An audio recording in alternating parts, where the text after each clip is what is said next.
Azul, bonjour à tous, j'espère que vous allez bien. On se retrouve pour cette cinquième édition, cinquième vidéo des pronos de la semaine, où on va pronostiquer bien sûr euh, principalement les cinq championnats européens avec, on va choisir maximum deux matchs par championnat pour pas que la vidéo soit trop longue et choisir les principaux matchs, puisque si on prend la première ligue, tous les matchs sont intéressants à suivre. Si on prend la Liga, ben, on est assez limité à maximum trois équipes qui sont vraiment des matchs que tout le monde va suivre, tout le monde va s'intéresser. Donc on va essayer de faire deux matchs par championnat et c'est pas des matchs faciles à pronostiquer de une, c'est des matchs vraiment extrêmement bons à suivre. Et quand on va parler de la Première Ligue, surtout, je parle beaucoup de Première Ligue parce que tous les matchs sont des niveaux et sont pas uniquement, on parle pas uniquement du niveau, parce que même en Liga il y a du niveau, même en Italie il y a des beaux matchs, mais déjà les affiches pour moi c'est toutes des affiches et elles sont toutes intéressantes à suivre, il y aura des buts et voilà, ça c'est intéressant à dire. Donc avant de commencer la vidéo, n'oubliez pas de liker au maximum et de vous abonner à la chaîne. On va commencer avec la Première Ligue, avec bien sûr deux matchs. Il y a beaucoup de matchs cette semaine en Première League. En tous les cas, des matchs aussi intéressants les uns que les autres. Avec bien sûr au début, il y a Manchester qui reçoit Brentford dans un match pour sauver la tête de Eric Ten Hag. Chelsea qui se déplace à Burnley. Mais je pense que dimanche, on aura quand même deux affiches assez importantes. Brighton qui reçoit Liverpool.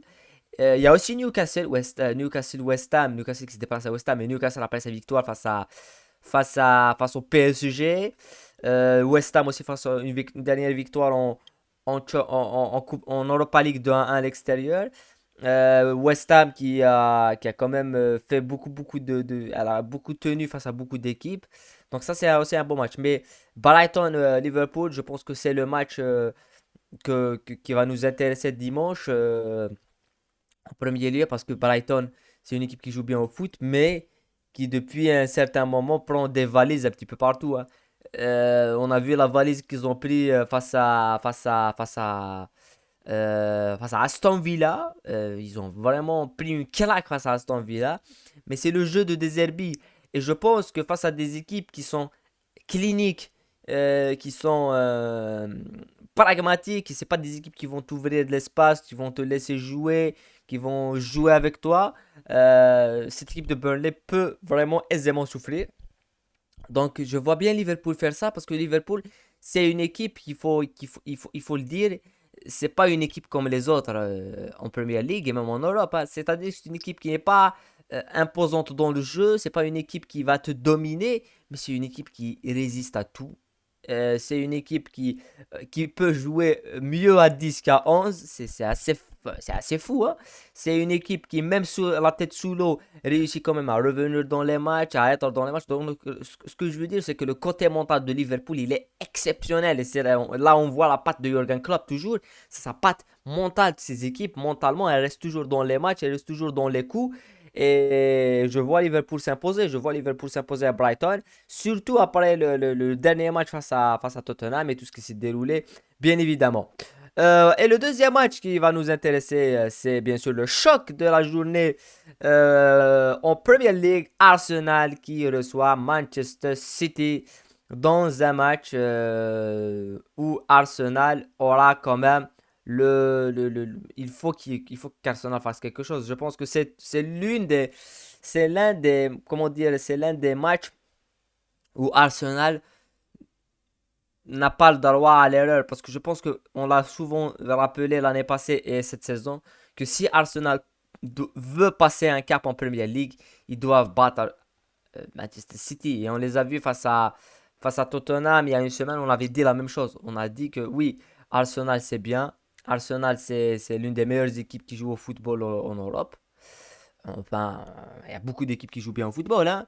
Mais voilà, c'est le dauphin de la Premier League la saison passée. Mais ce qui lui manque à cette équipe d'Arsenal, c'est que ça me rappelle toujours l'équipe. Je dis pas que c'est la même chose, mais c'est presque la même chose. Ça me rappelle toujours la période Arsène Wenger entre 2008 et 2015. On a une équipe d'Arsenal qui était une équipe qui joue super bien, l'une des plus belles équipes de foot en Europe. Mais c'est une équipe qui gagne des matchs, qui joue toujours avec des champions, qui va toujours en huitième, en quart, mais en première ligue, ça ne gagne jamais des titres. Ça ne gagne jamais des titres. Ça veut dire que quand il faut, et c'est ce qu'on dit qui est la différence avec Liverpool, c'est quand il faut gagner les matchs, quand il faut être mentalement présent, cette équipe de City souffre toujours. Et on l'a vu la saison passée face à Liverpool, on l'a vu la saison passée, et cette saison aussi face à Tottenham. Et ce soir et dimanche, face à City, on a vu la saison passée, ils ont perdu tous leurs matchs face à City. Cette saison, ils ont gagné le Community Shield face à City, donc possiblement, ils seront quand même au rendez-vous mentalement. On espère pour eux. Mais en tous les cas, pour moi, je vois, euh, je vois un match nul. Voilà, je vois un match nul. City Arsenal, je vois un match nul. Euh, Possiblement, si je peux pronostiquer, je vois une victoire de City. Je pense que City est plus armé qu'Arsenal. Mais bon, c'est le match où Arsenal devra démontrer quelque chose. Mais match nul ou victoire de Manchester City. On se dirige maintenant, on va parler maintenant de la Liga. Avec c'est des matchs en tous les cas qu'on va bien sûr pronostiquer, hein, que ce soit le City et Arsenal, ça c'est sûr. La Liga avec deux matchs et les deux matchs des leaders, bien sûr le Real Madrid qui reçoit Osasuna.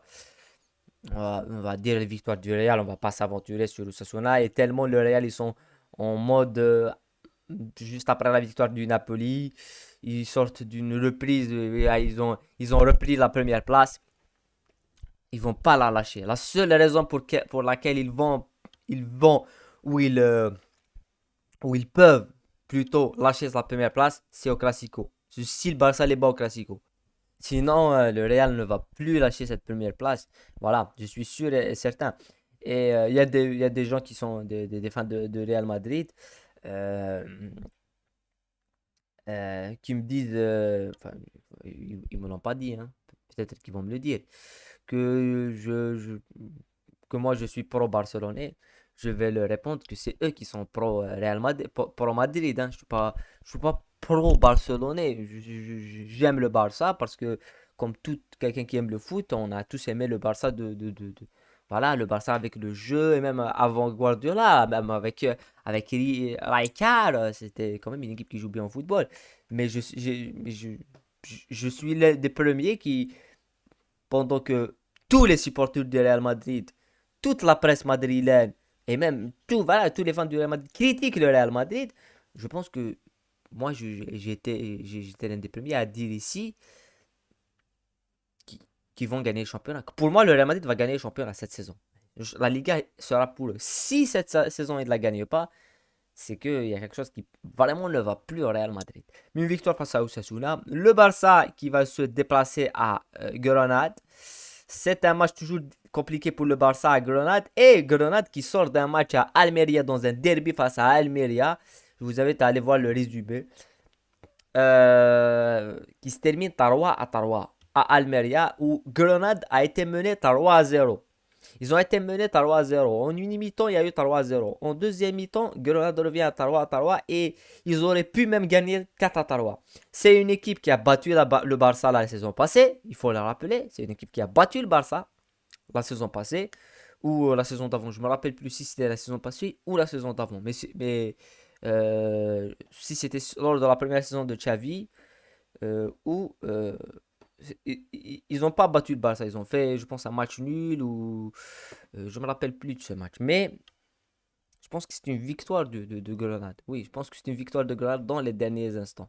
Dans les derniers instants. 84e, 86, ils ont marqué le but. Si ma mémoire me fait pas défaut. En tous les cas, c'est toujours un match compliqué, Grenade. C'est toujours un match difficile. Et surtout face au Barça, ils ont cette hargne d'aller défier le Barça. Mais le Barça n'a plus le droit à l'erreur. Le Barça a beaucoup de problèmes par rapport au Real Madrid. C'est-à-dire qu'ils ont perdu Lewandowski. Et j'entends bien des gens qui vont critiquer Lewandowski, qui marque pas, non, pas qui marque pas, mais qui il rate beaucoup d'occasions et que depuis un certain moment, il n'est pas buteur. Mais Lewandowski, c'est le mec qui marque. C'est le mec qui va marquer.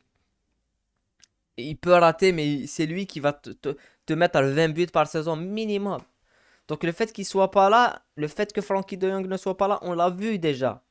Leur absence, ça s'est senti déjà face à Séville. Donc l'absence de Frankie de Jong, euh, il faut que vite que Pedri revienne. Il faut, voilà, parce que et Barcelone va souffrir. En tous les cas, c'est une chance, c'est une occasion pour Ferran Torres qui quand même revient à une bonne allure. Et on a vu Yamal. Voilà. Il faut que ces joueurs-là prennent leurs responsabilités. Fermin Lopez, il faut qu'ils prennent leurs responsabilités. Et c'est comme ça que des joueurs se révèlent dans des clubs. C'est comme ça que des joueurs se révèlent dans des clubs. Ben, Casillas, comment il s'est révélé? Casillas, il s'est révélé en finale de Champions League. Sanchez, le gardien titulaire emblématique de Real Madrid, se blesse.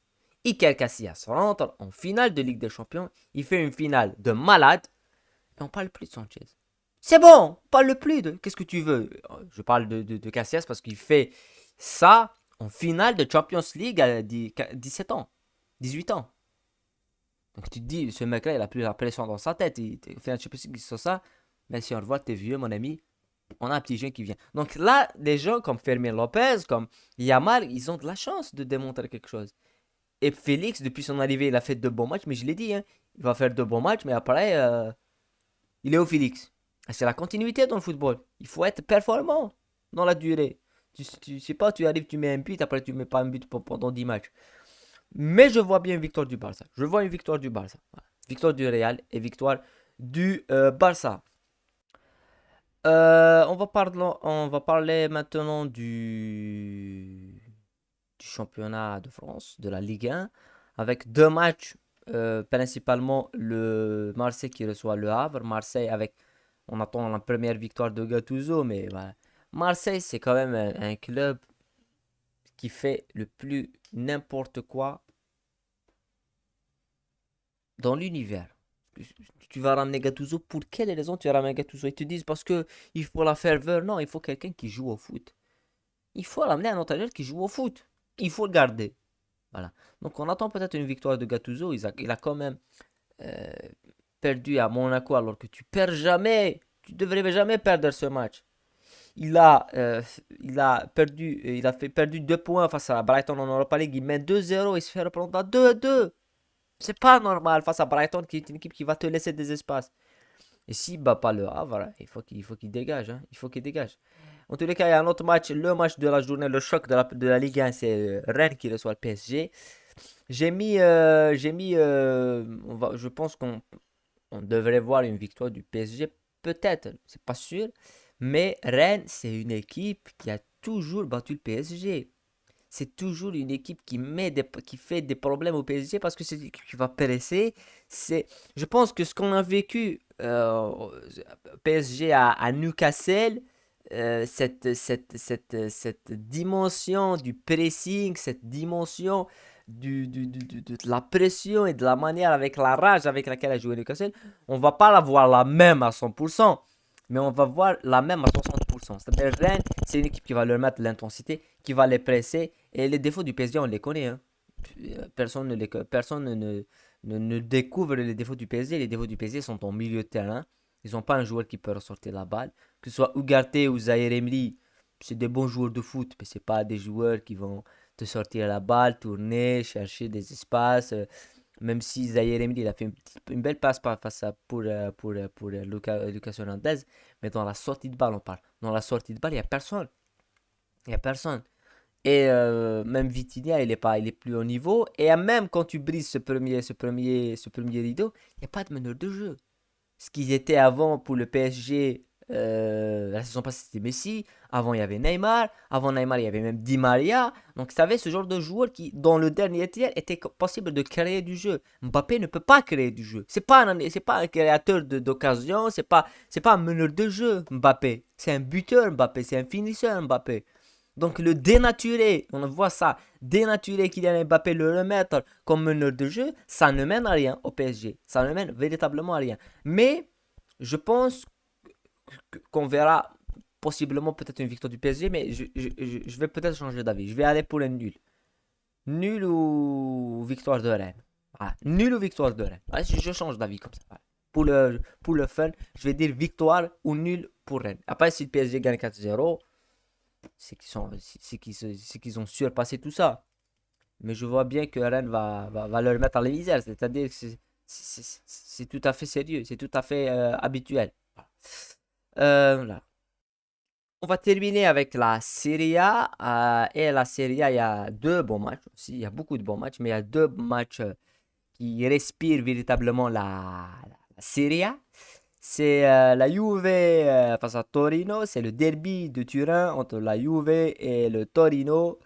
C'est un derby qui est toujours avec beaucoup de nuls. Mais la Juve sur sa belle lancée, on les attend dans ce match-là justement. Faire un grand match face au Torino, c'est quand même une équipe de la Juve qui malgré les difficultés est toujours là. Et il faut toujours saluer aussi le côté mental des Turinois. C'est assez surprenant. Et l'un des matchs qu'il faut suivre, je pense que il faut le suivre, ça serait samedi. C'est le Genoa qui reçoit Milan à Gênes dans un stade mythique, pour un match mythique. Genoa qui a quand même mis une tarte de 4-1 face à 4 buts face à Roma. Le Milan qui en Champions League ne réussit plus avec deux matchs nuls et 2-0-0. En championnat, ça va beaucoup mieux. Je vois bien le Genoa tenir tête au Milan, hein. Jusqu'à les battre, je pense pas, mais je pense qu'ils vont tenir tête. Donc je vois bien un match nul. Mais en tous les cas, les deux équipes vont marquer. Je pense que c'est le pronostic sur lequel il faut y aller. Les deux équipes vont réussir à marquer. Voilà les pronostics, les principaux pronostics des 5. Enfin, des 5. La Bundesliga, je n'ai pas trouvé un match assez percutant pour en parler, mais sinon, déjà comme ça, il y a beaucoup de matchs euh, qu'il faut suivre. En tous les cas, on se retrouve dans le débrief des principaux matchs et des principales affiches des championnats. Et évidemment, n'oubliez pas de liker et de vous abonner à la chaîne. Prenez soin de vous. Bisous. Ciao.